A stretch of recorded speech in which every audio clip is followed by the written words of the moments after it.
Yes, we are live. Yes. Hey, hello friends. Good evening. Welcome to Yadnya Investment Academy. I hope आवाज वगैरह सबको सही से आ रही है, तो we can start immediately.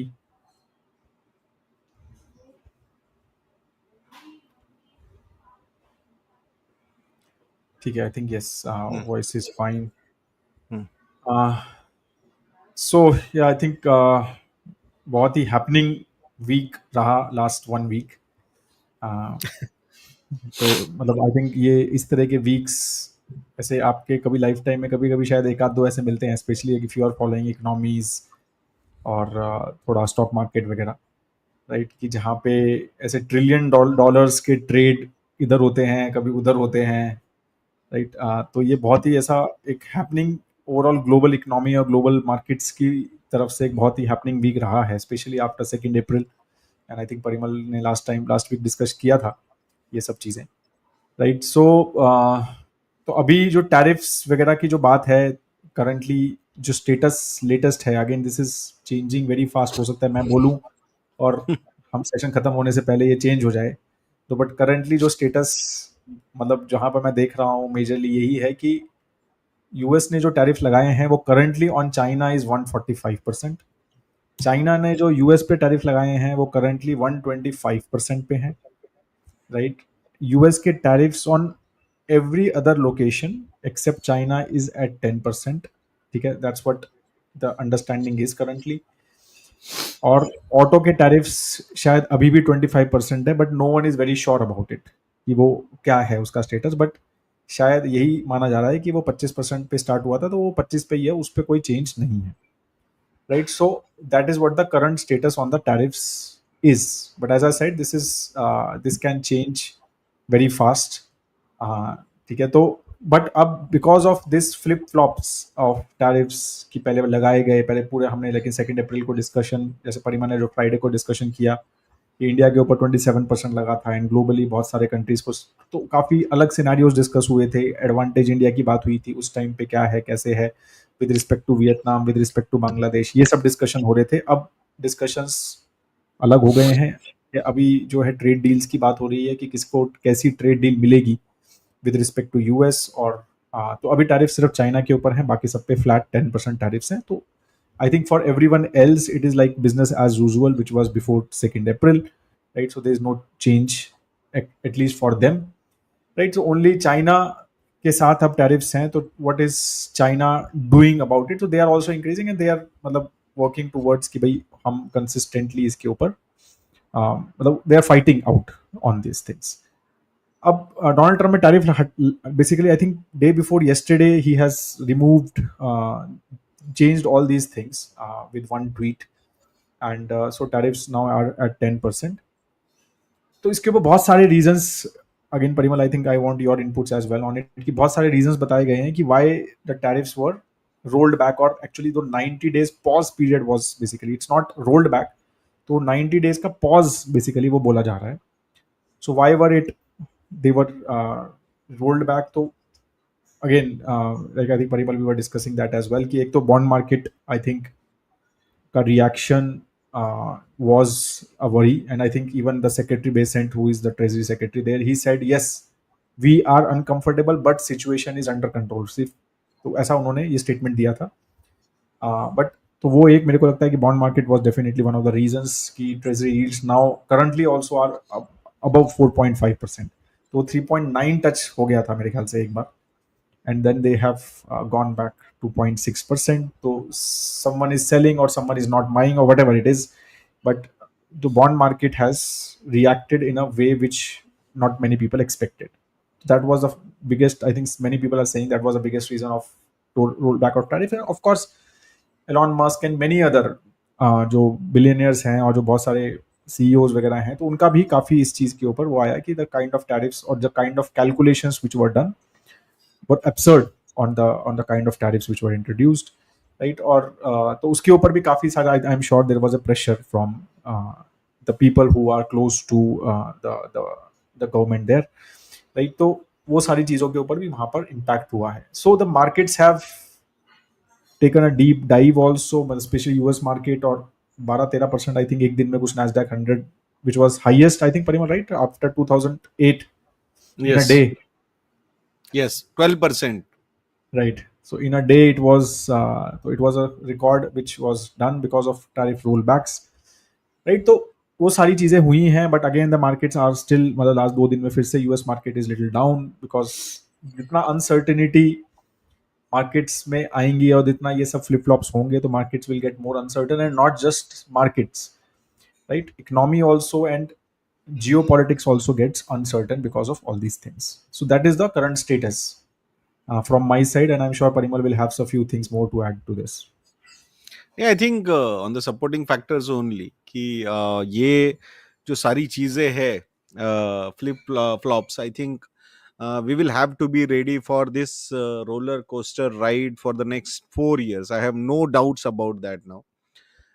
Because when मतलब announcements are coming through Twitter or announcements are coming through मतलब public आपके मतलब डिप्लोमेटिकली जैसे जो हुआ था जेलेंस्की एंड मिस्टर ट्रम्प के बीच में, आई थिंक Right. वो दैट वाज मतलब वो ट्रेलर था कि आने वाले समय में बहुत बढ़िया पिक्चर दिखाई जाएगी, एंटरटेनमेंट फुल ऑन रहेगा. वर्स्ट पार्ट इज दैट कि unfortunately at this point of time majorly मतलब fortunate that we are expose to equity as an asset class, debt as an asset class, financial market as an ecosystem. But ये चीजें सारी tradable है. तो equity का जो angle था जहां पे volatility is a kind of known thing, तो वहां पे वो सारी चीजें होना. बट डेट साइड में जो हैवॉक क्रिएट हो रहा था, आई थिंक डेट साइड का havoc was the main concern जो रेज हुआ. एंड वहां से ये जो यू टर्न लिया मिस्टर ट्रम्प ने, आई think that is the thing which was quite मतलब वो प्रेशर क्रिएट किया उस पर्टिकुलर चीज ने. असली प्रेशर अगर कहीं पे क्रिएट किया है तो वो उस चीज पे किया है. बिकॉज इतनी ज्यादा $30 ट्रिलियन प्लस की आपकी डेट है, और वो डेट का जो इंटरेस्ट पेमेंट है अगर from 4% it goes to 4.5%.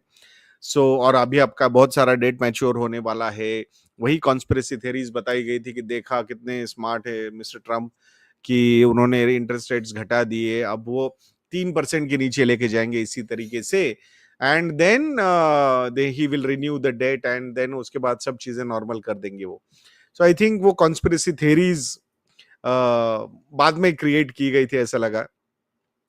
But China ने जिस तरीके से मतलब रिटेलिएशन किया, I think which was the main thing which was unexpected कि इतना स्ट्रांग रिटेलिएशन चाइना की तरफ से होगा, ये शायद उन्होंने सोचा नहीं था. और वो रिटेलिएशन आने के बाद इसका मतलब ये नहीं है कि चाइना ने जो स्टेप्स लिए उसका इम्पैक्ट, तो डेफिनेटली आई थिंक ये जो ईगो वॉर है, ये जो इकोनॉमिक न्यूक्लियर वॉर है, ये True. I think it will continue for some time and it is not going to, because egos जब बीच में आते हैं तो उस केस में it's very difficult to handle या फिर it's very difficult to जो implement common sense.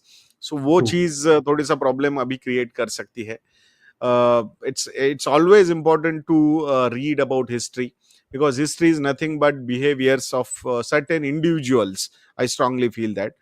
And True. now we have certain individuals who are playing with their egos, and उसका नतीजा ये है कि पूरी दुनिया को उसका इम्पैक्ट हो रहा है. आई एम नॉट अगेंस्ट कि भाई if US is feeling that way कि भाई हमारे यहाँ से जॉब जा रहे, ये जा रहे, वो जा रहे, बट ये पूरा ट्रेड इकोसिस्टम ही उन्होंने डेवलप किया था. और उसका सबसे ज्यादा बड़ा एडवांटेज या और बेनिफिट किसी को हुआ है तो यूएस को ही हुआ है. अल्टीमेटली डॉलर्स वगैरह ये सारा रिजर्व करेंसी बोल के क्रिएट ही इसीलिए हुआ है because they have developed this credit, developed this trade system. क्योंकि जहां मेन कंज्यूमर ही पूरी दुनिया का यूएस था, तो वहां ऑब्वियसली जहां से सस्ता मिल रहा था वहां से वो ला रहे थे और उनको डॉलर्स वो दे रहे थे. सो आई थिंक ये सारी चीजें अगर हम देखेंगे, सो आई आई स्ट्रांगली फील दैट कि ये जिस तरीके से चेंज करने की कोशिश यहाँ पे हो रही है, it is going to be मतलब पहले तो थोड़ा सा डिफिकल्ट लगता था, अब तो इम्पॉसिबल लग रहा है कि अगर ये इम्प्लीमेंट करने जाओगे तो जो मतलब एक डिसरप्शन क्रिएट होगा, वो डिसरप्शन हैंडल करना is going to be very difficult. So again, equity as an asset class की, अगर हम Indian equity as an asset class की अगर हम बात करेंगे, तो अल्टीमेटली इस सारे केओस में अगर कुछ मतलब कोई अगर बेटर प्लेस्ड है, तो डेफिनेटली वहां पे वो इमर्जिंग इकोनॉमीज है जो डोमेस्टिक कंजम्पशन पे डिपेंडेंट है, जिसमें इंडिया सबसे आगे नजर आता है. So I think right. That is the one thing equity investors को माइंड में रखना बहुत ज्यादा जरूरी है. एंड यहाँ we will have to focus more on our economic factors. हमारी मैक्रो इकोनॉमी को देखना होगा, हमारे इंटरेस्ट रेट सिनारियो को हमें अब देखना होगा. जो कंसर्न अर्लियर रूपी डॉलर इक्वेशन का था, I strongly feel that with these kind of steps which mister Trump has taken, अब वहां पे जो अनसर्टेनिटी, एक ट्रस्ट का फैक्टर जो था ना, कि वो एक यूएस पे बहुत ज्यादा होता था, सबका, पूरी दुनिया का. अब और चाइना यही स्ट्रगल किया है कि ट्रस्ट फैक्टर अभी भी, मतलब एक जो आर्गुमेंट्स आते कि China will be the new leader वगैरह, but trust factor will be lacking, तो वो एक अनदर प्रॉब्लम होगा उनका. उस केस से अगर हम देखते हैं, तो अब यूएस पे भी थोड़ा सा डाउट लेना शुरू हो जाएगा. सो जहां उन्होंने एक माइंड बना लिया, अब वो स्टेप्स तो क्लियर है कि भाई ट्रेड डेफिसिट जो है वो कम करने हैं, ये स्टेप्स तो उन्होंने क्लियर कर दिया है. अब वो कैसे ऑप्टिमली कर पाते हैं without impacting their own economy, without increasing inflation, because high inflation and low growth अगर रहेगा उस टाइप से काफी, तो आई थिंक वो बहुत प्रॉब्लमेटिक प्रॉब्लम क्रिएट हो सकता है यूएस में भी. तो I think as an Indian investor it's always better to focus on Indian equities, Indian economy, India की जो कंपनीज है उनके अर्निंग्स ग्रोथ पे सबसे ज्यादा फोकस हमारा भी होना चाहिए. तो आई थिंक जो लोग बहुत ज्यादा यूएस स्पेसिफिक इन्वेस्टमेंट्स वगैरह करना चाहते थे, everybody wanted to have a pie in US equities funds वगैरह. और अभी जैसे आज सुबह मैं और गौरव बात कर रहे थे, तो गौरव जस्ट हाईलाइटेड दैट कि a lot of funds have started accepting US funds में इनफ्लोज एक्सेप्ट करना शुरू कर दिया है, बिकॉज वहां पे मार्केट्स गिर गए, तो यहाँ पे जो लिमिट्स है वो और नीचे हो गए, तो एक्स्ट्रा अवेलेबिलिटी वहां पे आ गया है. अब ये सारी चीजें अगर हम देखते हैं, तो डेफिनेटली मतलब जो नहीं करना है उसके ऑप्शंस अब डेवलप होने शुरू हो जाएंगे. अगर रुपी वगैरह और कंट्रोल में आ गया, रुपी का एप्रिसिएशन अगर कंट्रोल में आ गया, तो I will not be surprised RBI बोलेगा अब अट्रैक्टिवनेस कम है, जो बढ़ा दो भाई इनकी लिमिट यूएस में पैसे इन्वेस्ट करने की. सो 7 बिलियन से वो 8 9 10 बिलियन डॉलर भी हो सकता है. मतलब आई एम नॉट सेइंग होगा ही, but this is the kind of. But normally हमने जैसे देखा है ना कि जब नहीं करना होता है तभी सारी चीजें अवेलेबल हो जाती है, जब करना होता है तब अवेलेबल नहीं होती है. Again from the long term point of view, अगर कोई इन्वेस्टर्स है कि उनको लग रहा है कि भाई मैं यूएस में नहीं इन्वेस्ट करूं तो चलेगा क्या, तो मुझे ऐसे लग रहा है कि this kind of situations which are getting developed, उसमें अगर आप यूएस में इन्वेस्ट भी नहीं कर रहे हो, तो I don't think you are going to miss out anything. So I think dollar terms में looking at the past 14 years returns of US markets, वहां पे जो साइकिल्स हमने देखी है, डिकेड लॉन्ग साइकिल्स जो होती है, उसके बाद normally emerging markets do really well. So ये यहाँ से आगने वाला जो डिकेड रहेगा वो हो सकता है इमर्जिंग इकोनॉमीज और इक्विटीज के लिए काफी अच्छा साबित हो सकता है रिलेटिव टर्म्स में. तो ये समझना अभी जरूरी होगा.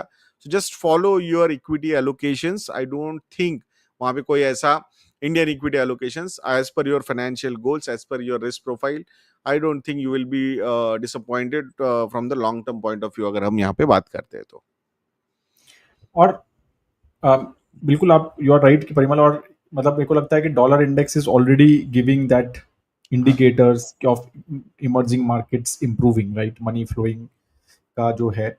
और मैं काफ़ी बार लोगों से यही बात करता रहता हूँ कि जो हमारा वो मतलब इमर्जिंग मार्केट जो डेकेड माना जाता है कि 2000 टू 2010, राइट, तो उसमें dollar index has always been like 80-85 types, right. और फिर ये 2015 के बाद वो हमेशा 100 प्लस के आसपास रहा है, राइट. और वो एक बहुत बड़ा सिग्नल जो है टिपिकली जो बहुत सारे इकोनॉमिस्ट देखते हैं कि फ्रॉम इमर्जिंग मार्केट्स पर्सपेक्टिव कि डॉलर इंडेक्स अगर कम है होता है, so that directly benefits, that directly means that money is flowing out of the developed economies to emerging markets. So वो एक बहुत बड़ा indicator है which is little bit giving some trend. Of course we will have to see it more. ये बहुत छोटा वो है, राइट. और सेकेंडली परिमल, मेरा मतलब क्वेश्चन, आई थिंक आपने वैसे वीडियो बनाया था इसके ऊपर, but on the RBI rate cut which happened in this week, right? So I just want your inputs ki how liquidity is being created in India about it, with our inflation being but even US के inflation numbers भी बहुत अभी अच्छे आए हैं, but markets didn't react because इतना सब सब चल रहा है कि मार्केट्स को लग रहा है कि भाई इसको छोड़ो अभी बाकी सब चीजें बाकी US चीजों को is solve focusing on virus, not inflation.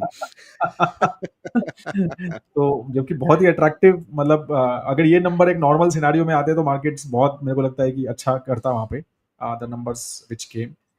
But from RBI perspective, I just want to understand your inputs on this rate cut and the stance change to accommodative. So वो आपका क्या view है on that? Right right. See I think मतलब India की macro economy के बारे में अगर हम बात करते हैं तो inflation is looking under control. जो प्रोजेक्शन भी दिया गया है for next financial year, that is around 4% या फिर 4% के भी नीचे रहने के चांसेस है, बिकॉज लास्ट ईयर का बेस काफी ऊपर है, तो उसके कंपैरिजन में ये सारी चीजें काफी कंट्रोल में लगती है. फर्स्ट 2 क्वार्टर्स तो काफी अच्छे लग रहे हैं, थर्ड क्वार्टर भी अच्छा है, फोर्थ क्वार्टर में थोड़ा सा 4% के ऊपर इन्फ्लेशन जा सकता है. ये अभी का प्रिडिक्शन आरबीआई ने वहां पे दिया है.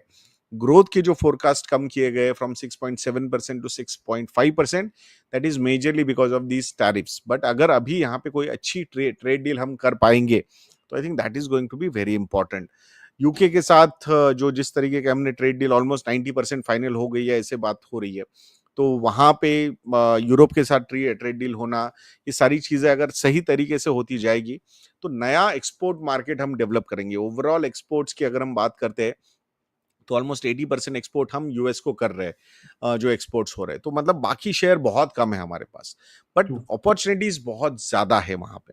तो धीरे धीरे, और अभी ऑब्वियसली सबके जो एक्सपोर्ट्स मेजरली होते थे वो यूएस में ही होते थे, and they were the biggest markets and that's why they were importing. But अब उन्होंने ये बोल दिया कि नहीं भाई, हमसे भी वही उतने ही एक्सपोर्ट कर लो तुम, तो मतलब आई थिंक वो पूरा सिस्टम ही गलत जाएगा उस पर. तो again coming back to Indian economy, so I think यहाँ से बहुत सारी अपॉर्चुनिटीज सही तरीके से डेवलप हो रही है. जो कोविड में हुआ था उसके बाद चाइना से 30 बड़ी कंपनीज आउट ऑफ चाइना गई थी, चाइना प्लस वन स्ट्रेटेजी के चक्कर में. उसमें से 17 companies went to Vietnam. Almost if I am not wrong 8 companies went to Thailand. India के पास सिर्फ 3 कंपनीज आई, और उसके बाद और एक दो इमर्जिंग, साउथ कोरिया वगैरह वहां पे एक दो वो चली गई है. सो आई थिंक ये अगर हम देखते हैं तो बहुत बड़ा अपॉर्चुनिटी हम एक बार खो चुके हैं कोविड में. सो अब ये अपॉर्चुनिटी फिर से एक बार आता हुआ यहाँ पे हमें दिख रहा है. तो I think this time hopefully bureaucracy वगैरह, रेड टेपिज्म जो है, ये थोड़ा सा अगर कंट्रोल में ला सकते हैं, and I am not talking about only central government, even from the state governments also. तो ये अगर ये बहुत बड़ी अपॉर्चुनिटी है, एक अच्छी फेडरल स्ट्रक्चर में एक अच्छी रेस कंपटीशन लगी हुई है बिटवीन आवर स्टेट्स, तो वहां पे ये अगर अपॉर्चुनिटीज कन्वर्ट की जाएगी in businesses, and that too in manufacturing businesses, जहां पे अगर एम्प्लॉयमेंट जनरेट होता है तो काफी लॉन्ग लास्टिंग वो एम्प्लॉयमेंट जनरेशन होता है. तो आई थिंक उस एंगल से अगर हम देखते हैं, और जो सपोर्ट चाहिए वो आरबीआई ने अब देना शुरू किया है कंपनीज को, कॉर्पोरेट्स को, बिकॉज रेट कट स्टार्ट हो गए हैं. 2 रेट कट हमने ऑलरेडी देखे.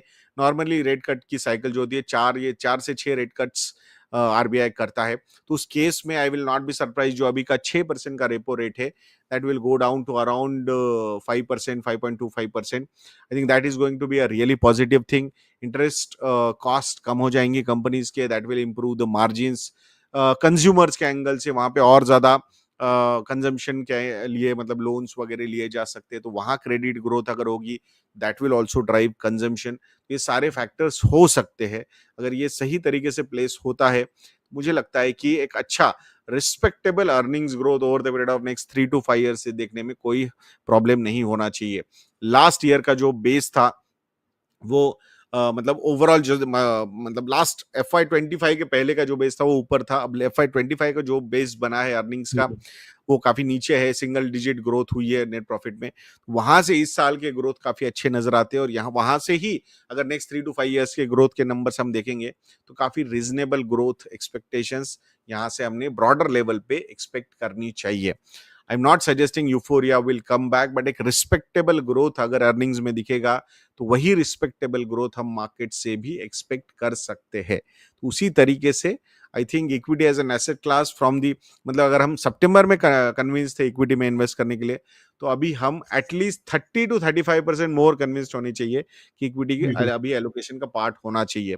2008 से लेके 2025 आ गया, इसमें बहुत सारे क्राइसिस देख लिया हमने, global financial crisis, euro crisis, policy paralysis, then India specific demonetisation देख लिया, जीएसटी देख लिया, टैक्सेशन वापस ला आते हुए देखा हमने इक्विटी में।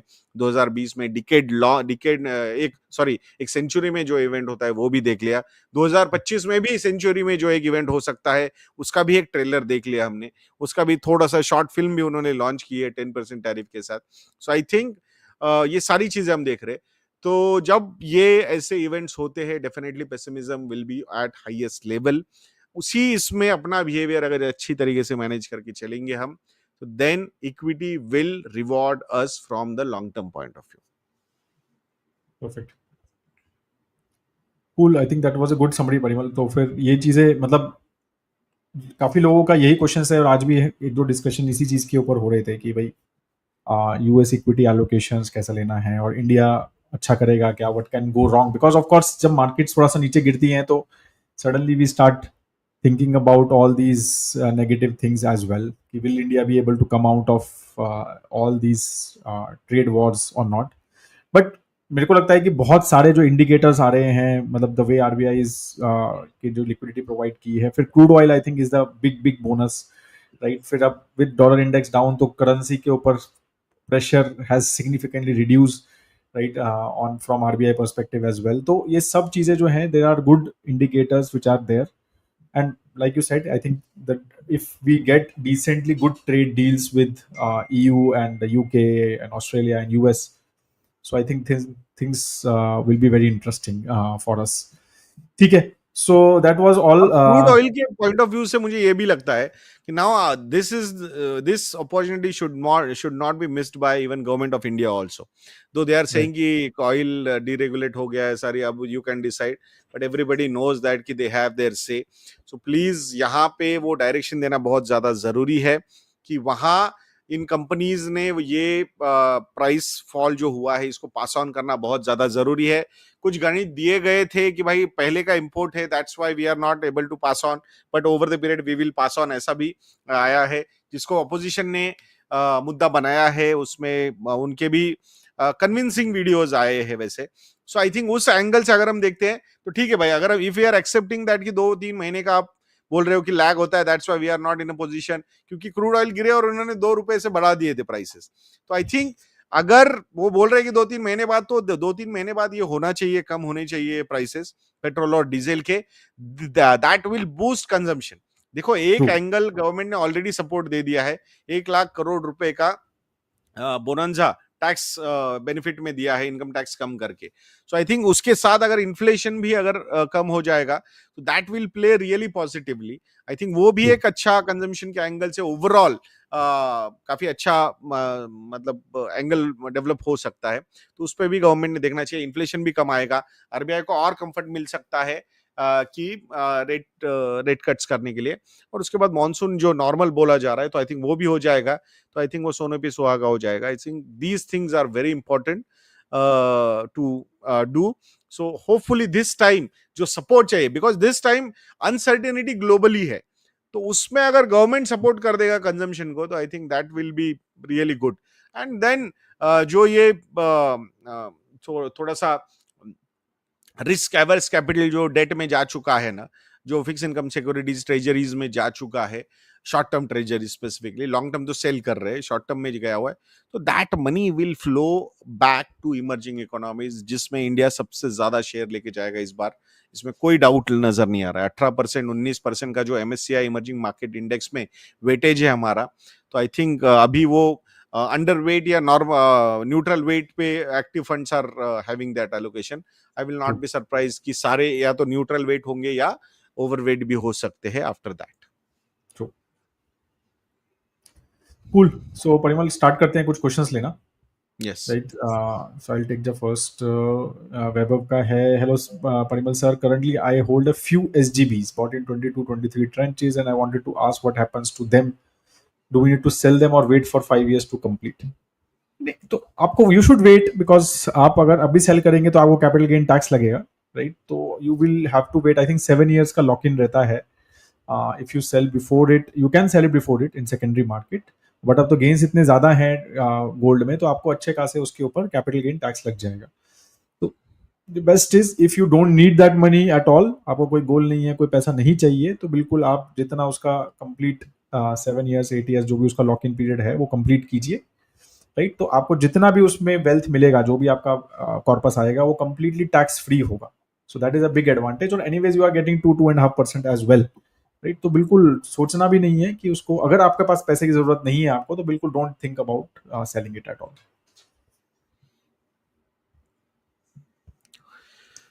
Nachiket ji का क्वेश्चन है, your opinion on the future of IT services in India. TCS has delayed salary hikes, others might follow. IT services is one of the biggest employers in India.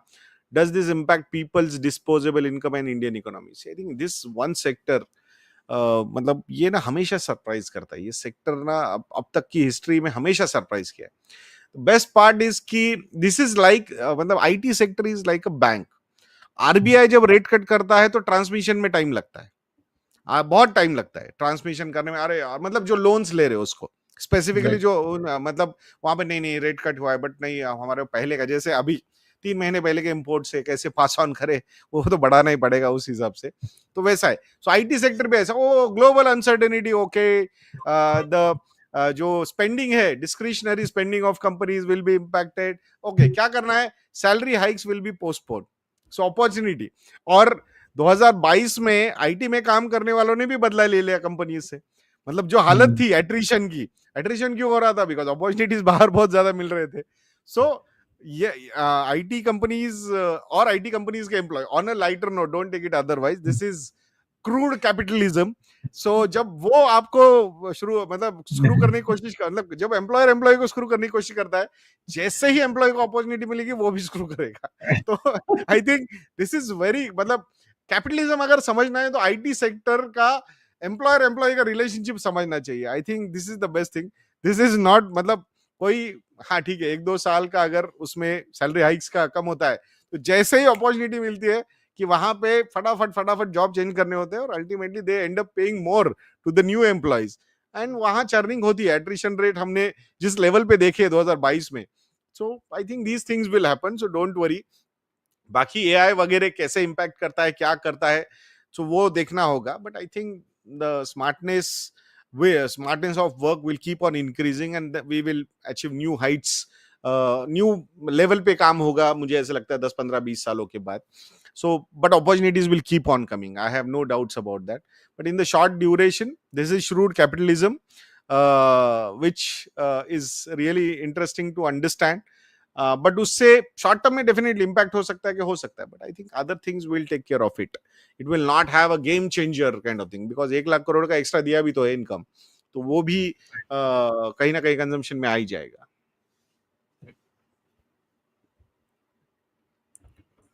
What is your take now on debt fund, as both FDs and debt are same? Is tax delaying in debt worth it for a 30% tax bracket in new regime? मतलब कोई difference खास नहीं है अभिषेक, frankly. मतलब ठीक है, tax delay में बहुत ज्यादा, मतलब there are videos and there are some calculations की that you save some money if in tax delays, right? But मतलब मेरे को लगता है कि एज सच कोई बहुत बड़ा advantage there is nothing, right? Only advantage यही है कि आपको जितना पैसा चाहिए उतना निकाल लो, लाइक यू सेड कि जब आप जितना निकाला है उसके ऊपर टैक्स लगेगा. That is only some small benefit which is there for the debt funds. But then there are some risk as well in the debt funds, because debt fund जो है वो इंटरेस्ट रेट के भरोसे भी रहता है. तो आपने कौन सा ले लिया, आपने कुछ गलत डेट फंड ले लिया, क्रेडिट रिस्क ले लिया उसने, तो वो उल्टे भी पड़ जाते हैं. तो वहां पर वो एक रिस्क भी है. एफडीज में आपका वो रिस्क बहुत सिग्निफिकेंटली कम है, तो वो एडवांटेज, इसलिए वो जो थोड़ा बहुत उसका एडवांटेज है वो वहां पर आपका नलीफाई हो जाता है. तो इसलिए as such we don't see a big disadvantage और advantage of a debt fund, right? और मतलब बट अगर आप 30% टैक्स ब्रैकेट में हो तो देयर आर अदर ऑप्शंस. अभी तो आर्बिट्राज फंड्स और एक आर्बिट्राज के और एफओएस भी आने लग गए हैं, राइट? तो वो भी एक ऑप्शंस आप देख सकते हैं if you are in 30% tax bracket. So if you want to see other options, so that also you can see rather than investing in these kind of investments. विराज जी का क्वेश्चन है, I have 1.6 crore and want to withdraw around 16 lakhs from the capital after 2 years infinitely. Is this possible and how should I set up the system? Mix between conservative and aggressive hybrid.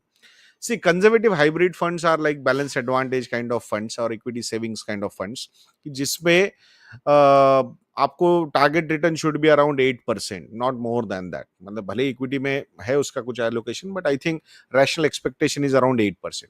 And aggressive hybrid जो है वो around 10%. What you are trying to achieve, on 1.6 crore, चलो 2 साल आप नहीं निकालोगे, उसमें थोड़ा बहुत अप्रिसिएशन, और उसके बाद you want to withdraw 16 lakhs perpetually. So I think that is not go, मतलब it's like we need to bank on की 10% तो मिलेगा ही मिलेगा, तो ही वो हम अचीव कर सकते हैं. बट करंट एलोकेशन के ये जो एग्रेसिव एंड कंजर्वेटिव हाइब्रिड के साथ अगर आप जाओगे, तो वहां पे 8-9% का rate of return one should expect. But आप इनफाइनाइटली निकालने की बात कर रहे हो या परपेचुअली, बट वो आपने इन्फ्लेशन वहां पे एडजस्टमेंट कंसिडर किया है क्या? आज आपका 16 लाख रुपीज है, हो सकता है उसके ऊपर इन्फ्लेशन लगेगा तो वो उससे ज्यादा पैसा रिक्वायरमेंट आएगी. So that's why with this particular corpus कितना हो सकता है, ये टोटली डिपेंड करेगा कि आपका अभी का एज क्या है, आप क्या रेट ऑफ इन्फ्लेशन एक्सपेक्ट कर रहे हो. हाँ, टारगेट रिटर्न अगर अपने को 10% रखना है, तो उस केस में the equity allocation should be at least 65-70%, and 30-35% pure मतलब डेट एलोकेशन होना चाहिए.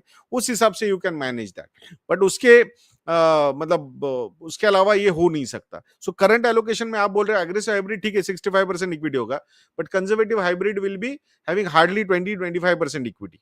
सो वो एंगल आपको देखना होगा. तो इसके लिए you need to sit with your advisor, you need to properly plan it कि भाई कितना अमाउंट लगने वाला है, इन्फ्लेशन एडजस्टमेंट क्या है, कितने number of years life expectancy perpetually, मतलब कब तक आपको निकालना है इनफाइनाइटली. मतलब फिर ये यही लॉजिक होगा कि भाई मतलब ये नंबर ऑफ इयर्स तक मुझे कॉर्पस इनफ होना चाहिए. तो ये सारे कैलकुलेशंस करके you can take that. So अगर आपको चाहिए तो अपना रिटायरमेंट कैलकुलेटर या फिर post retirement calculator is available on our website. You can go and check those things and वो आपको आंसर दे देगा इसमें. But Right. Rate of return की जो एक्सपेक्टेशन है वो काफी रैशनल और प्रैक्टिकल रखनी होगी आपको, ये जरूरी है. हाँ, मतलब क्योंकि मैंने थोड़े बहुत नंबर्स रन किए थे कि तो यही मैंने अज्यूम किया था कि Viraj is 40 years. I you have not mention the age, और ये फॉर एवर अगर आपको चाहिए, राइट, विद 1.6 CR, तो बहुत मतलब ये एक्सपेक्टेशन थोड़ा, अगर इन्फ्लेशन एडजस्टेड नहीं चाहिए आपको, मतलब कि 1.6, आई एम अज्यूमिंग कि आपको इन्फ्लेशन एडजस्टेड नंबर है ना ये, तो 1.6 लाख 16 लाख रुपीज जो ईयरली चाहिए, इसमें अगले साल तो बढ़ाओगे ना उसको. That's what the assumption is. वो सब चीजें भी अपने को देखनी पड़ेगी. तो इन्फ्लेशन का नंबर के बेसिस पे ही आपके रिटर्न एक्सपेक्टेशन आएंगे. अगर इन्फ्लेशन आपने डाला ज्यादा, 5-6-7% डाला, राइट, और आपको वो चाहिए वैसा, तो फिर आपको रिटर्न्स जो है वो ये 1.6 year will not be enough most of the time. मतलब again depends on your age as well. और एक क्वेश्चन है sir, are you bullish on PSU stocks expecting 2020-21 recovery level? See, we are bullish on India. Okay, we are bullish on diversification, we are bullish on diversified equity funds, because there is a मतलब इसमें ये जो आप ये कर रहे हो कि इसमें ये थीम जो आप प्ले करने की कोशिश कर रहे हो, ये थीम्स के साइकिल होते हैं, और वो साइकिल समझने के लिए I think you need to be very very highly involved with those companies, तो ही सही है ये से. या फिर आप इंस्टीट्यूशनल इन्वेस्टर का कहीं पार्ट हो एंड उस थॉट प्रोसेस से आप जा रहे हो उस एंगल से. तो वी ऑलवेज सजेस्ट दैट कि रिटेल इन्वेस्टर ने ये सारी चीजें नहीं करनी चाहिए. 6-8 महीने पहले I was having a discussion with मेरे पिताजी बैंक ऑफ महाराष्ट्र में, तो उनके एक दोस्त के साथ, फ्रेंड के साथ मेरे डिस्कशन हो रहे थे, एंड उन्होंने बोला परिमल क्या तुमने पीएसयू स्टॉक में मना कर दिया, but I have taken some allocation, see how rewarding it was. And now कुछ 3 दिन पहले वो मुझे मिले थे, तो मैंने पूछा मतलब how rewarding is that journey still continuing. So ये मतलब now again back to normal, मतलब काफी नॉर्मल सी आ चुकी है. पोर्टफोलियोज आर मतलब जो एक डाइवर्सिफाई, क्योंकि ऐसा नहीं कि स्मॉल मिड कैप या उन्होंने मल्टी कैप लार्ज कैप उन्होंने रिटर्न्स नहीं दिए. सो मैं वही बोलता हूँ कि ब्रॉडर लेवल पे सिचुएशन देखो. आई अंडरस्टैंड लोग बोलेंगे सर आप घुमा के आंसर दे रहे हो, बट घुमा के प्रोसेस पे ही लेके जा रहे हैं ना आपको, क्योंकि ये अगर यहाँ हाँ okay PSU stocks will recover, okay they वो लेवल्स आएंगे, ये आंसर मतलब if you are following us तो वो आंसर एक्सपेक्ट भी मत करो हमसे, because what we are trying to do कि प्रोडक्ट से प्रोसेस पे लेके जाने की कोशिश कर रहे हैं. So I hope that it's better not to have these kind of things. अगर वो होगा तो your diversified equity fund will take that allocation. And believe me, वो रैली होने के पीछे का रीजन भी बहुत बड़ा होता है कि जब वहां पे इंस्टीट्यूशनल इन्वेस्टर्स अपना स्टेक बढ़ाते जाते हैं. ये भी हमने समझना बहुत ज्यादा जरूरी है. Right. और पार्लियामेंट में भी पीएसयू स्टॉक को सपोर्ट होना चाहिए. वो 2 स्पीचेस में सपोर्ट भी आ गया था, तो उसमें भी भागा था पीएसयू स्टॉक्स, और हमने ना जो अभी मुझे नहीं फंड लगता अभी एक्चुअली आएगा. ये same question one of our analyst, मतलब recently a fund manager visited our office, so exactly the same question एक हमारे एनालिस्ट ने उन फंड मैनेजर से पूछा, तो बहुत ही अच्छा उनका आंसर इसी चीज के ऊपर था कि उन्होंने कहा कि ये बहुत ही बड़ी सेक्टर है, राइट. इसमें बहुत सारे अलग अलग, मतलब बैंकिंग बिल्कुल अलग तरह से चलता है. अब मतलब हमारे जो इलेक्ट्रिसिटी सेक्टर है वो थोड़ा उसके बेसिस पे जो पीएसयूज हैं बहुत अलग तरह से चलते हैं. डिफेंस सेक्टर पीएसयू बहुत अलग तरह से चलते हैं. तो ये सेट कि इट इज वेरी, मतलब इसको हम एक अम्ब्रेला में ये डाल देते हैं कि पीएसयू एक ऐसे अम्ब्रेला डाल दिया, but that's not a right way to look at things, right. तो ही सेड कि it is very going to be very stock specific and sector specific things. And मतलब उन्होंने यही आंसर दिया कि we are also taking allocations in PSU, बस but ऐसा नहीं है कि चलो यार पीएसयू है तो सब कुछ ले लो, क्योंकि जैसे परिमल ने बोला कि someone has said in the parliament कि पीएसयू विल राइज तो everything will rise. No, that is not how the stock, we should look at the stocks as well. और इसलिए बहुत मेरिट के बेसिस पे स्टॉक एनालिसिस, और इसलिए why Parimal keeps on saying कि it's not that easy, right. ऐसा नहीं होता है कि पीएसयू चलेंगे कुछ भी ले लो यार सब चलेगा, राइट. तो वो चीजें भी हमें देखनी होती हैं, सब चीजें फैक्टर्स. यार this maybe there is internal cycles within PSU. Some companies are doing very well and some are not doing well at all. So we have to be very very choosy and analysis उस हिसाब से होना चाहिए. So Nalin ji ka question है, I am 42-year-old. I have a kid in 10th grade and another who is in 2nd grade. I need to plan investments for their education, so kindly advise. See, जो 10th grade में definitely 2 साल बाद 12th है और उसके बाद graduation शुरू हो जाएगा. सो ग्रेजुएट मतलब नेक्स्ट 3 साल में पैसा लगना शुरू हो जाएगा. सो जो फर्स्ट ईयर की फीस रहेगी 12th के बाद वाली, that particular money should be invested into a fixed income security, because वो 3 साल के अंदर लगने वाला है.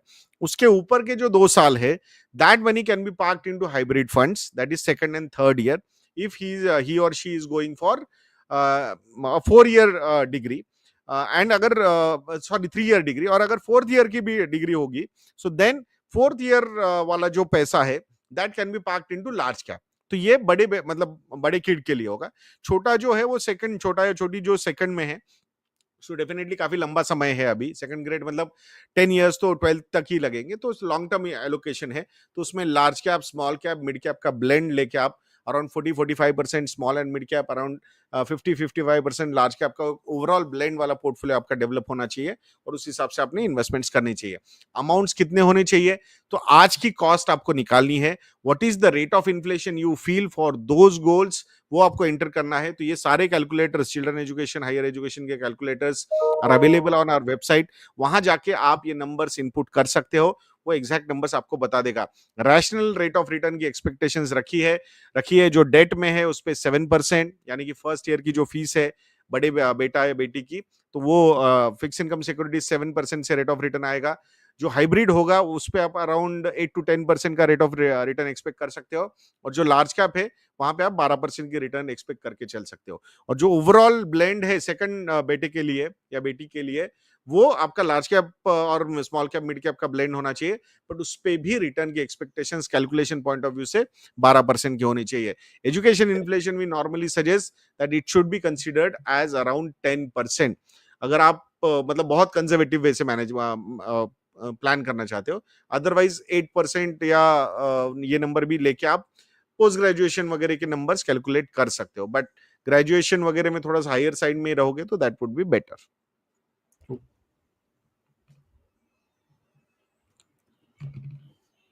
अचल जी का क्वेश्चन है, we have extra funds in our current account which we normally don't require in business, what that can be invested in to get returns apart from FDs. Duration can be up to 5 years also. So okay, अच्छा ये मतलब बिल्कुल किया जा सकता है, लेकिन again this जो बिजनेस के जो कैन बी विल बी चाहिए वहां पे. Will be up to 5 years होगा, तो 3 to 5 इयर्स में थोड़ा सा हाइब्रिड एलोकेशन ले सकते हैं. but हाँ can be तो is little हाँ dicey. वही मतलब अब कितना अमाउंट है उसको हम स्प्लिट भी कर सकते हैं, राइट? कि भाई ये मतलब अगेन सिर्फ ये सारी चीजें, क्योंकि बिजनेस में typically debt That is works itself is best, an right? equity. हाँ ठीक है, तो in itself is equity, तो डेट वर्क्स बेस्ट अगर टिपिकली। बट अगर ऐसा है कि यार ऐसा मतलब हिस्टोरिकली रहा है कि 5 5 7 7 साल तक पैसा रखा रहा है, right? And you want to take like Parimal said कि थोड़ा बहुत hybrid allocation to of some amount of it, like suppose कुछ मतलब सपोज 1 लाख रुपीज है एग्जाम्पल, तो उसमें से if you want to keep किया चलो 20 25% एलोकेशन में एक हाइब्रिड ले लेता हूँ, एंड 70 75% एलोकेशन में डेट में रखता हूँ just in case of anything. तो इस तरह के allocations can be manage and we do manage, मतलब इस तरह के businesses have come to us and we have discussed these understanding of these things, specially people who are cash flow rich और इनका है, तो ये सब चीजें भी प्लान किया है, मतलब we have plan these things, but these are very different. मैं वही कह रहा हूँ, ये डिस्कशंस, ये फाइनेंशियल प्लानिंग, ये बिजनेस प्लानिंग वाले डिस्कशंस होते हैं कि यार पैसा वहां लग सकता है, कितना लग सकता है, क्या टारगेट है, क्या थॉट है, राइट? फिर शेयर होल्डर्स हैं और क्या है, मतलब बाकी जो number of people who are have say in that, तो व्हाट आर देयर थॉट्स, तो ये सारी चीजें उसमें फैक्टर्स रहते हैं।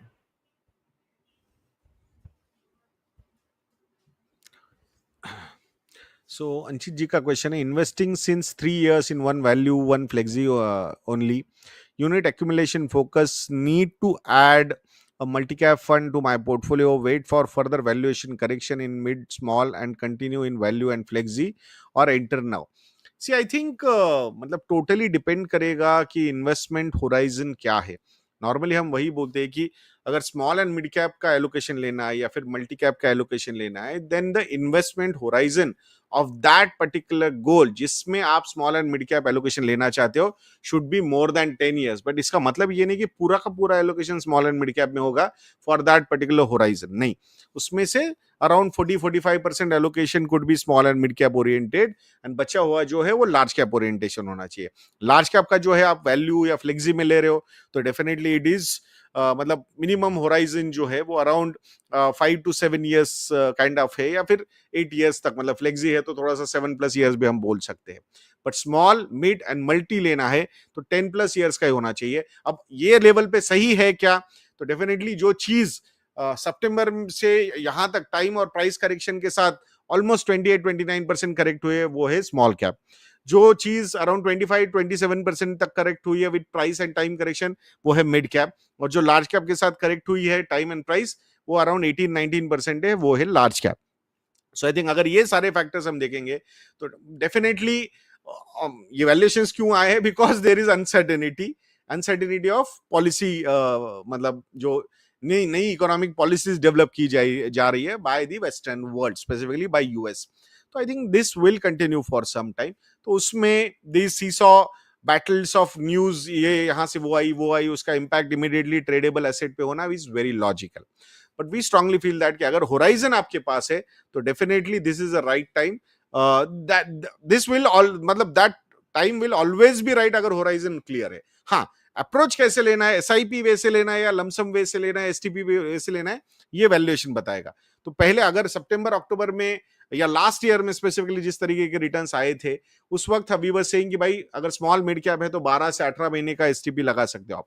बट अगर इस लेवल पे definitely the comfort is coming कि भाई 6+ मंथ्स का आप एसटीपी लगाओगे, तो I think that is because the way central bankers are reacting to crisis, ये बहुत फास्ट है, तो फॉल्स भी काफी शार्प होते हैं और राइज भी जो है वो काफी शार्प होती है। That's why we would not like to time it, because जो चीज अभी अट्रैक्टिव लग रही है अगर वो और नीचे जाती है तो ऑब्वियसली पेसिमिज्म लेवल जो होगा वो और ऊपर और जा ऊपर चुका जाएगा। होगा, तो उसमें decision making could be postpone, so it's better to avoid these things. Jimmy ji का क्वेश्चन है, sir I have some good amount of money and want to invest in Indian equity and I don't need this money for 15 to 20 years, so where should I park my money? I don't like large cap MFs. Again this मतलब Jimmy भाई थोड़ा सा मतलब I think we will have to discuss this in more detail, right? So ये बहुत tough question है। Even though horizon is longer and what kind of investment हमें करना है, कितना डालना है, how we have to invest this money, currently आपका एलोकेशंस कहाँ पे है, जैसे आपने so if it is in US then how much that allocation is in US, so और गोल क्या है even after 15 20 years, what is the thought process behind putting this money, right? तो बहुत सारे फैक्टर्स, आपका taxation wherever, if I am assuming you are not in India, so wherever you are, वहां पर equity taxation कैसा है, right? तो US में हो तो वहां पर अलग कॉम्प्लिकेशन है, और if you are in Europe तो वहां के अलग कॉम्प्लिकेशन है। तो वो सारी चीजें, तो it is like it is going to be a little bit longer discussion and lot longer, मतलब details we will need to have a proper answer to this, right? So if you want to set up some discussions and all these things with Parimal or me, that also can be done, or if you have some good advisor on these aspects, तो एक बार उनसे बात कर लो और understand कि यार ये सारी चीजें मेरा थॉट है, right? What is the rash, मतलब क्या मेरा नेक्स्ट स्टेप्स होना चाहिए and how to go about it, right? Because as I said कि every country has its own nuances in from equity investing perspective, so वो सब चीजें भी we have to take care of all those factors as well when we are investing in India, especially from outside. Arun ji का question है, sir, if the government forces new tax regime, what's going to happen to ELSS funds? Will the 3 year lock in break? Is there any information on this? So अभी तक तो ऐसा नहीं हुआ है, but अगर वो ओल्ड से न्यू में कंपलसरी सबको बोल देते कि भाई आपको जाना ही होगा, so from that particular day ELSS funds will not be applicable. मतलब फ्रॉम दैट डे जो वहां से नई इन्वेस्टमेंट कोई करना चाहेगा, so then they will become for those unit accumulation, it they should become open ended. That's the logic. बाकी जिन्होंने पहले किया हुआ है तो उस वक्त वो टैक्स रेजिम अवेलेबल था, वो बेनिफिट्स अवेलेबल थे, सो इट विल कंटिन्यू। और जैसे 3 साल उनके खत्म हो जाएंगे, it will B and simple open ended funds. और फिर ऑब्वियसली या तो अगर ईएलएसएस कैटेगरी खत्म हो जाएगी बिकॉज वो ऑप्शन ही नहीं रहेगा, so then either that particular fund will become a some kind of thematic fund, या फिर अगर वो कैटेगराइजेशन में जाएगा, so then they will have to merge it with that one single category fund, जो भी वो fund house wise they will take those calls. So उस हिसाब से ये सारी चीजें होंगी।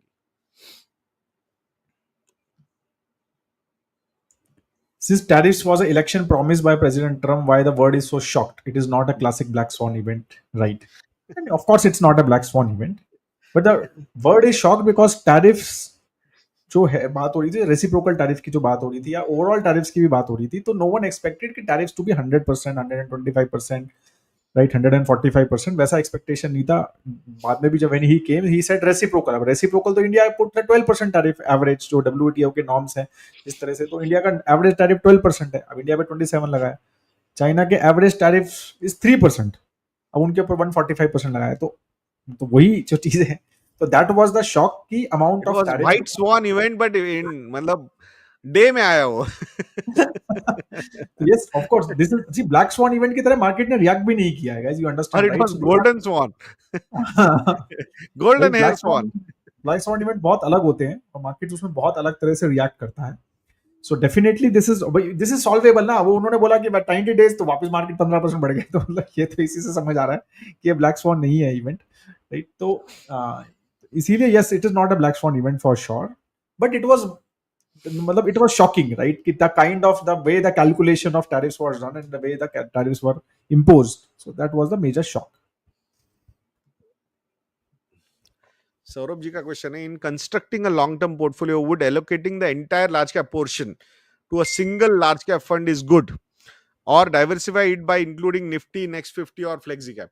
सी आई थिंक मतलब अगर एक लार्ज कैप के साथ आप जा रहे हो और आपको लग रहा है कि यार मतलब इसमें और मुझे थोड़ा एग्रेशन लाना है, तो आप एक एग्रेसिव निफ्टी नेक्स्ट 50 फंड ले सकते हो, एक इंडेक्स ले सकते हो, because it's an aggressive kind of thing, या फिर फ्लेक्सी। तो डेफिनेटली एक ब्लेंड वहां पे ऐड हो सकता है आपका।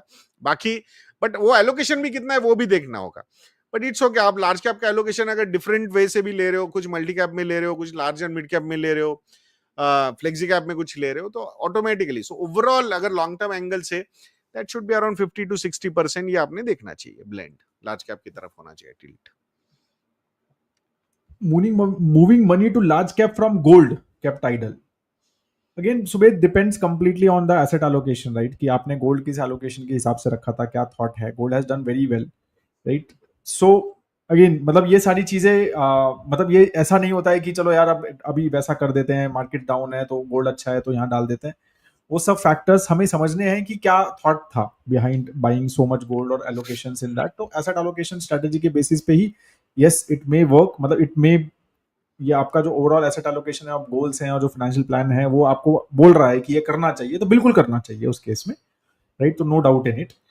लेकिन देर में भी अ केस कि आपका फाइनेंशियल प्लान बोल रहा है कि नहीं, ये अभी इसकी जरूरत नहीं है, लेट्स कीप इट टाइट, क्योंकि हो सकता है इक्विटी एलोकेशन ऑलरेडी बहुत हाई हो, राइट, और गोल्ड एलोकेशन है ही बहुत कम, अब उसमें से भी हमने निकाल दिया, so then we may regret also, we be see markets, हमेशा मैं बार बार यही बोलता हूँ, markets can be more irrational than we can be rational, right, तो मार्केट्स में कोई हिसाब नहीं है मार्केट्स का in short term, right, we can regret कि अरे ये क्या कर दिया मैंने इन फ्यूचर एज वेल, तो इसीलिए वो सब चीजें हमारा वो जो मार्जिन ऑफ सेफ्टी और जो ये सब हमारे जो रूल्स हैं जो इन द प्लान जो है वो बहुत जरूरी है कि we keep on following them in the all kind of markets. Pranav ji का क्वेश्चन है, hello sir, good evening, should I create kids account and move mutual fund investments created for their education goals to keep it simple and separate? Definitely, मतलब you are trying to add an emotional question to these investment so that वो एक dedication भी रहेगा जो सुकन्या समृद्धि ने achieve किया है कि भाई वो नाम itself is taking care of जो भी पोर्शन ऑफ दैट पर्टिकुलर गोल है थ्रू दोज इन्वेस्टमेंट। सो अगर इफ यू फील दैट कि ये move will add some emotional quotient in managing your behaviour very well, और वो अलग भी रहेगा, सेपरेट भी रहेगा, और सिंपल अप्रोच, तो मतलब ओवरऑल इन्वेस्टिंग अप्रोच ही सिंपल होना चाहिए। So there is no problem if you feel like that. So you are just मतलब नेम अलग कर रहे हो, सो बच्चों का अकाउंट ओपन करोगे, you are going to be the guardian, so fund पे नाम उनका आएगा, अल्टीमेटली पैन आपका ही रहेगा। सो बट एक क्वेश्चन ऐड हो जाएगा, emotional question, so definitely it will help you in managing behaviors and keep it simple. ये क्वेश्चन लिया क्या Parimal, you are not taken this right? हाँ, ले लिया। ले लिया, what is your view on energy sector of India?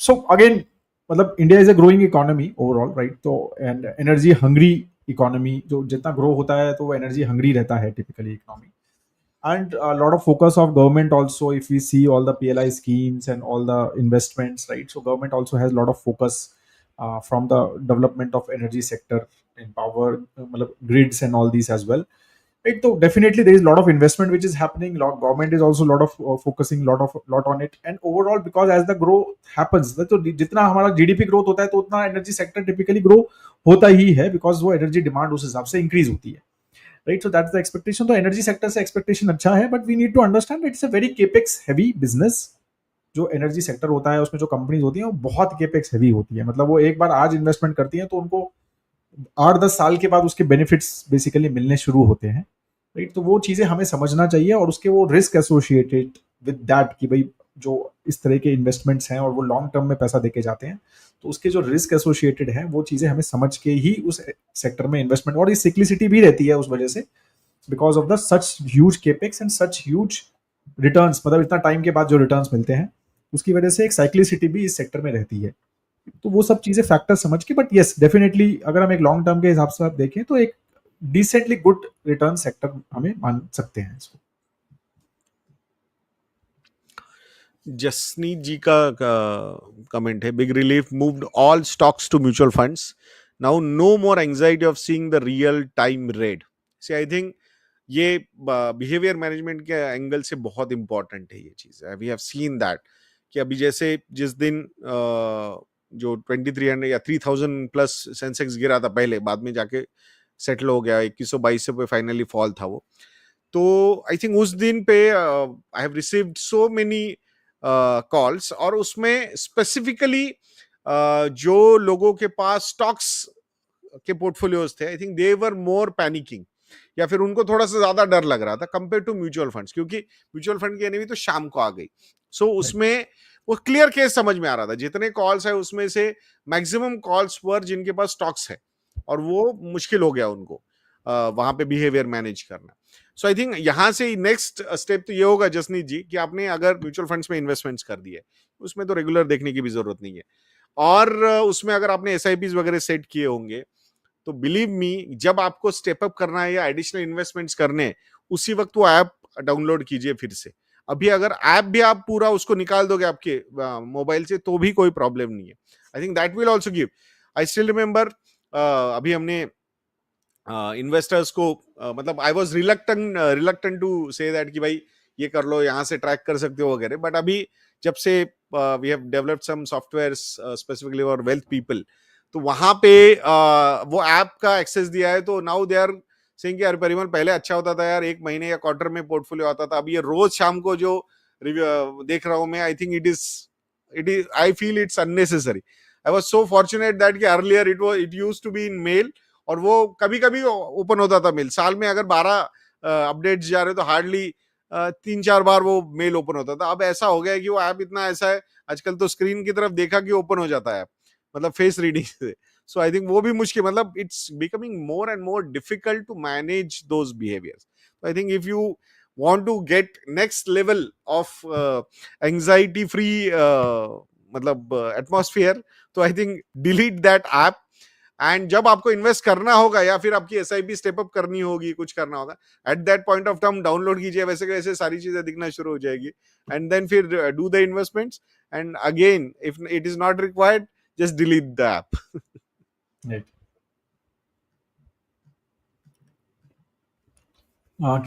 Karan ji का question है, if we set aside the US trade situation which might be temporary, does US और Indian markets look more fairly valued and attractive? मतलब definitely, मतलब इसके ऊपर काफी discussion हुए हैं, और इंडियन मार्केट्स पर्सपेक्टिव से तो definitely we can say right कि काफी फ्रॉथ है, और specially large caps are at almost median levels now, historical medians.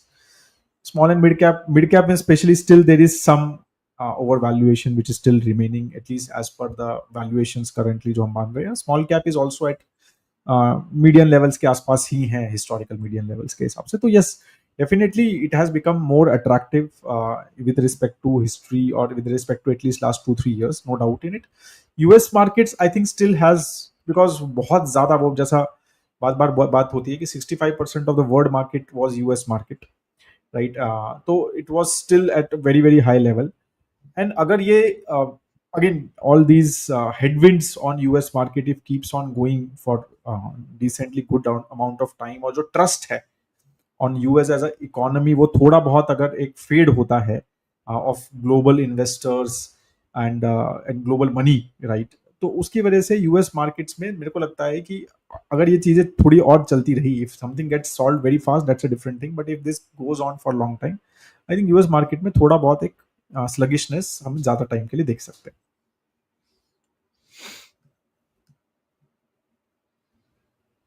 Yes, हाँ. Will 10 crore be enough to retire at the age in 2040? See, I think ये जो है ना, ये यहाँ पे बहुत सारे assumptions और भी चाहिए. What is your current age? Then 2040 में वो आपकी रिटायरमेंट हो जाएगी, ठीक है. उसके बाद लाइफ एक्सपेक्टेंसी कितनी है हमारी? what is the inflation rate of inflation pre-retirement, that is from today till retirement, and what is the inflation rate you are expecting from retirement till life expectancy? ये कुछ assumptions है. plus what is the rate of return you are expecting on these 10 crore rupees, या फिर जो भी retirement corpus है, pre retirement rate of return आपका expectation क्या है, पोस्ट रिटायरमेंट आपका रेट ऑफ रिटर्न एक्सपेक्टेशंस क्या है. ये सारे एजम्पशंस जब आप वहां पे इन्फ्यूज करोगे, then you will put this number, और फिर वो आपको कैलकुलेट करके बताएगा कि भाई ये पर्टिकुलर कॉर्पस इनफ है या नहीं फ्रॉम 2040 टिल लाइफ एक्सपेक्टेंसी. तो ये सारे एजम्पशंस काफी लॉजिकल एजम्पशंस है. You can go and visit our website investednet.in, वहां पे ये नंबर से इनपुट कीजिए, and then you will get the calculation, and then it will tell you whether 10 crore is enough or not. Rishabh जी का question, I have 20 lakh worth RSUs, have regular gold based investment in Indian equities. Please suggest how to diversify on RSUs. Want to continue in US equities. Again Rishabh, again थोड़ा tough question है, क्योंकि कौन सी company है, किस company का RSUs है, overall portfolio कैसा है, RSUs का percentage in the overall portfolio allocation कितना है, और RSUs आगे भी मिल रहे हैं क्या, ये वेस्टेड हैं या नॉट वेस्टेड हैं, आगे अनवेस्टेड कितने हैं, कब तक मिलेंगे.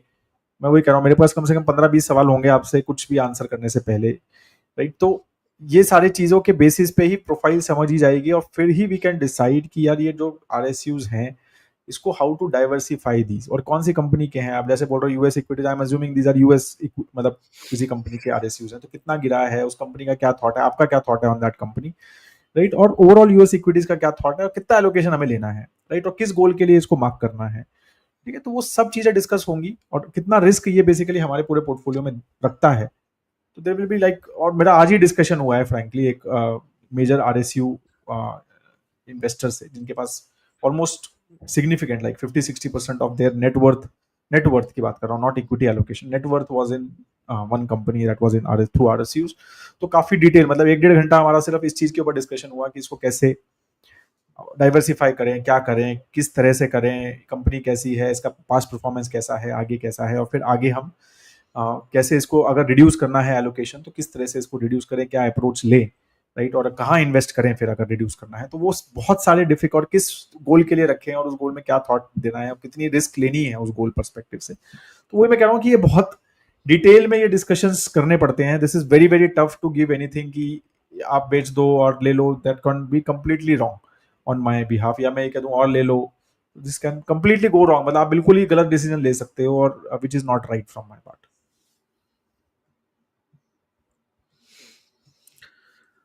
रोहित जी का क्वेश्चन है, sir given the overall inflow of SIPs, मतलब अराउंड 25-26 हजार करोड़ का एसआईपी बुक है अभी, with nearly same amount of companies, do we expect current price to earnings ratios likely to be higher than historical levels, and should we consider this while understanding markets?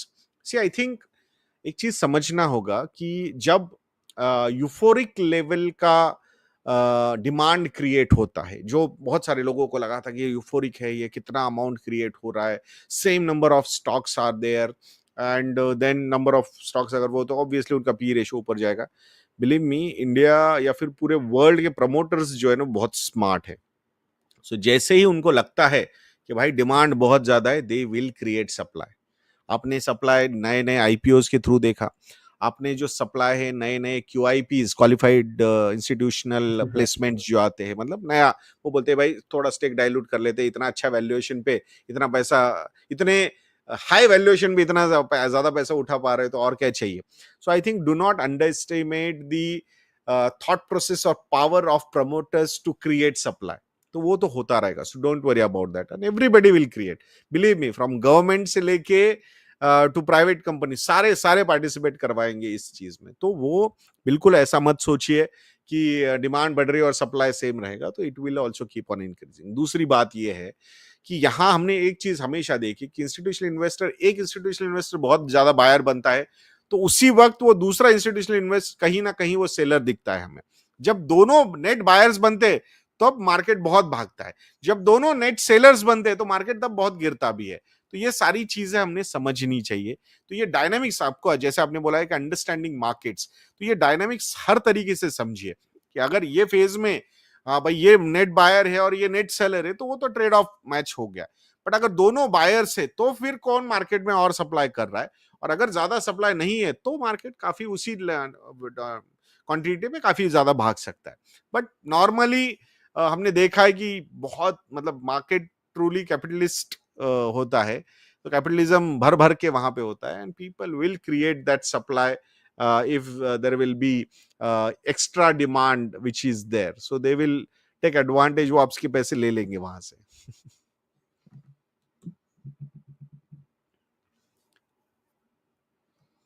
एक लू के गौरव में ये मैं लेता हूँ, अच्छा, model portfolio subscriber and investing in MF as per wealth generation model portfolio. Okay, long term investor, currently no loss, no profit, invested 24 lakhs, 2.5 lakh cash in hand. Should I invest lump sum? Also 35,000 monthly SIP going on.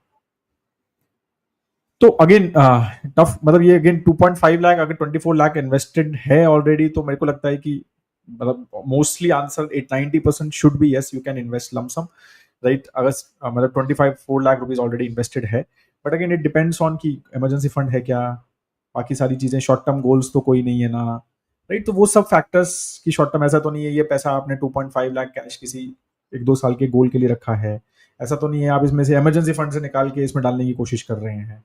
तो वो सब चीजें नहीं करनी है। अगर अपना short term कोई गोल नहीं है, इमरजेंसी फंड के लिए नहीं है, ये पैसा रखा हुआ है, राइट, बोनस आया है मे बी मार्च वगैरह में, and you are planning to invest still that for long term goal, like you said कि लॉन्ग टर्म इन्वेस्टर है तो 7-8 ईयर्स प्लस का थॉट प्रोसेस है, तो बिल्कुल आप then I think you can invest this money as lump sum as well in the current markets, right? But you should always understand कि we don't know this is the bottom or last मतलब February में bottom था या ये bottom है, तो ये किसी को नहीं पता है। हम सिर्फ को हमें ये पता है कि मार्केट्स लार्ज कैप जो है ऑलमोस्ट 14-15% डाउन है, राइट, ऑन प्राइस लेवल, और अगर जैसे परिमल वो कहता है कि टाइम करेक्शन के हिसाब से ऑलमोस्ट 20% डाउन है, तो वो हमें पता है। तो हमें लगता है कि ये एक डिसेंट मीडियम लेवल्स, लाइक मैं बीच में डिस्कशन भी हुआ था कि बीच में मीडियम लेवल्स ऑफ पी के आसपास है मेजरली मार्केट्स, राइट? तो it is not a bad time to invest lumpsum, अगर थोड़ा बहुत है तो, मतलब like you have almost like 10% of the overall portfolio. So वो थॉट से हम मैं आपको बता रहा हूँ। रोहित रेड्डी जी का क्वेश्चन है, sir please tell me what P ratio is ideal for the funds to be called fairly valued for large mid and small cap.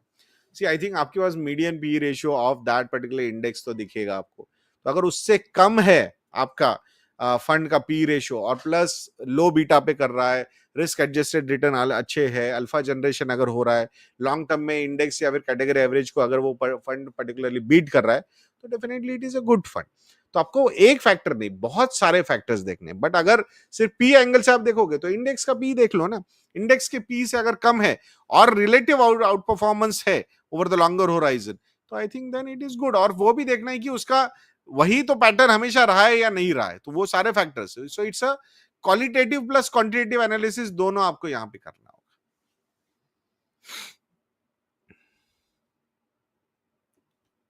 Varun ji का क्वेश्चन है, for moderately high risk long term retail investor 10 to 25 years, do you recommend to have debt and gold exposure through hybrid funds along with core equity MF portfolio? मतलब again ये बहुत question इस पे dependent है कि आपके पास बाकी, मतलब आपने एलोकेशंस लिए हैं क्या through other goals in these asset classes. हाँ भाई, मेरे पास तो सारे ही गोल्स, मेरा तो सब कुछ ही सारा ही 10+ ईयर्स है, एक भी गोल नहीं है शॉर्ट टर्म में, राइट? तो फिर yes, maybe we will, for a moderate investors we will take some allocations in debt and gold as well, right? Based on the हमारा गोल मीट हो रहे हैं या नहीं हो रहे, राइट? वो सब चीजें भी देखनी पड़ती है ना, गोल मीट हो रहे हैं नहीं हो रहे हमारे, हम कितना एक्सपेक्टेशन ऑफ रिटर्न से काम चल रहा है हमारा, कितनी सेविंग हो रही है, वो सब फैक्टर्स भी हैं। बट अगर हमारे ऑलरेडी शॉर्ट टर्म गोल्स वगैरह हैं, हमने ऑलरेडी ये एलोकेशंस शॉर्ट टर्म गोल्स वगैरह से लिए हुए हैं, राइट? और या मीडियम टर्म गोल से लिए हैं हमने already, so maybe for moderate investors also we may avoid, मतलब हम हाँ इक्विटी एमएफ पोर्टफोलियो थोड़ा सा उसका इस तरह से बनाएंगे कि यार ज्यादा लार्ज कैप ओरिएंटेड ज्यादा हो, इस तरह का थॉट रखेंगे। But again as I said, this is case to case basis पे है कि मॉडरेटली हाई रिस्क इन्वेस्टर अपने आप को वो भी अलग अलग होते हैं, राइट? मैं अपने आप को मॉडरेटली हाई रिस्क इन्वेस्टर, मेरी definition of moderately high can be completely different than Parimal saying कि I am a moderately high investor, risk investor. और उसकी डेफिनेशन, उसका वो मॉडरेटली हाई जो है वो वहां से स्टार्ट हो रहा है कि मैं तो फ्यूचर एंड ऑप्शन करता था, अब मैं स्मॉल एंड मिड कैप में कर रहा हूँ, तो मैं तो मॉडरेटली हाई हो गया ना। तो मैं वही कह रहा हूँ कि आप किस रेफरेंस पॉइंट से मॉडरेटली हाई पे आ रहे हैं, राइट? वो भी डिपेंडेंट हो, देयर इज नो डेफिनेशन कि ये this is what the moderately high risk investor होता है। तो वो समझ के ही होता है कि आपका ये एक्सपेक्टेशन है मॉडरेटली हाई से, राइट? तो देयर इज नथिंग कॉल्ड कि मॉडरेटली हाई है तो इसका ये पोर्टफोलियो है, ऐसा नहीं होता, क्योंकि हर आदमी की डेफिनेशन ऑफ मॉडरेटली हाई और उसका reference point of moderately high बहुत अलग होता है। रंगा जी का क्वेश्चन है, hello sir, all my goals are 10+ years, is it fine to go for all equity allocation with mix of large cap, multi cap and mid cap, small cap funds apart from EPF? I'm investing from 2016, seen some downturns. I think perfect है, कोई problem नहीं है। So overall blend वही हम जैसे बोलते हैं 55-60%, 50-60% should be large cap, 40-50% should be 40-45% should be small and mid cap. ये ब्लेंड के साथ सब इफेक्टिव एलोकेशन जो होना चाहिए आपका। So I think there is no problem. You have, as you have already said, you have seen some downturns, so definitely those downturns might have helped you in allocating more, getting more number of units through normal allocations, regular allocations. So I think that is perfect thing, कोई problem नहीं है। बस और behaviour management तो आप expert लग ही रहे हो, 2016 से 25 तक आप फॉलो कर रहे हो, तो आपने 2016 से 20 का स्लगिशनेस देखा होगा, आपने 2020 का फॉल देखा होगा, 2020 के बाद का राइज भी देखा होगा। तो आई थिंक मतलब आप complete investor, Raymond the complete man की तरह आप, रंगा जी, आप कंप्लीट इन्वेस्टर बनने जा रहे हो। So I think it is very good. बहुत क्लियर थॉट प्रोसेस के साथ आपने क्वेश्चन भी पूछा है और आंसर भी वही है, मतलब जो आपको एक्सपेक्टेड था वही है। So just go ahead and follow your thought process of long term investing with proper diversification. So again, just want to remind everyone that because of this markets volatility, if you are getting concerned, if you want to discuss with a financial advisor, want to take a second opinion as well, to understand कि यार portfolios ठीक बने हैं नहीं बने, risk है associated with, ठीक है, हम डिसेंटली डाइवर्सिफाइड हैं या नहीं है, are we getting biased, are we getting emotional about some assets या सम स्टॉक्स या सम फंड्स, राइट, या कोई भी एसेट से।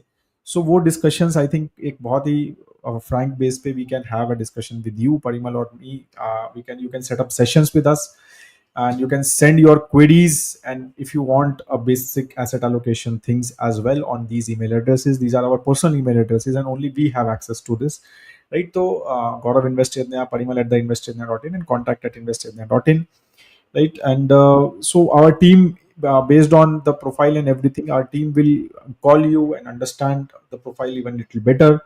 कई कई डिस्कशंस, जैसे परिमल पहले भी काफी बार बोलता है कि टीम के ही जो हमारी रिलेशनशिप टीम है उन्हीं के एक एक डेढ़ डेढ़ घंटे के हो जाते हैं to basically understand your profile better and give you guidance कि दिस सेशन मतलब अगर हमारे साथ करना है, it is for you or not, first of all, and if it is for you then why it will, how it will basically help you understanding things, right? So those things you can plan अगर आपको लग रहा है कि there is और अ वो need. और portfolios अगर सही में बड़े हैं तो I we understand that there is a cost involve with the initial discussions, पूरा प्लानिंग इसमें, but it will be worth, क्योंकि उतना अल्फा जनरेशन हमने अब किया हुआ है।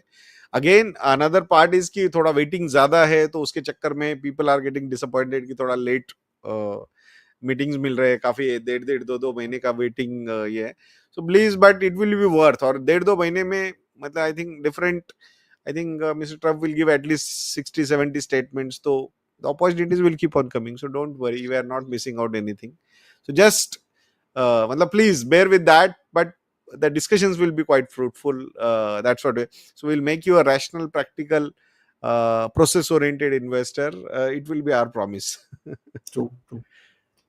ठीक है, thank you Yes. So much guys, I think it was a very very good session, lot of questions got answered I hope. ठीक है, देयर वर फ्यू थिंग्स, एक मेरे ख्याल से काफी बार पार्थ का क्वेश्चन आया हुआ है, but Parth, both companies I am not tracking myself and I don't think are मतलब my team is also tracking Maharashtra scooter and Bajaj holding, but still I will check and I will ask them to review things and understand if it is interesting, if there is something which we can make a video on it, ठीक है? तो I will let you know on that for sure on Parth. तो I know that question was missed because कि मेरे पास कुछ input ही नहीं था देने के लिए, तो that's why I didn't take that question, right? But definitely अब आपने, क्योंकि आपने काफी बार उसको पूछा है, तो मैंने कहा कि आपको आंसर कर दूं मैं, कि मेरे पास आंसर नहीं था इसलिए मैंने आंसर नहीं किया, but definitely I will ask my team if there are interesting companies, so we will definitely plan to make a video on it. Thank you so much for your time guys, have a great weekend ahead, and good night, and have a good time. Jai Jai Hind. Hind.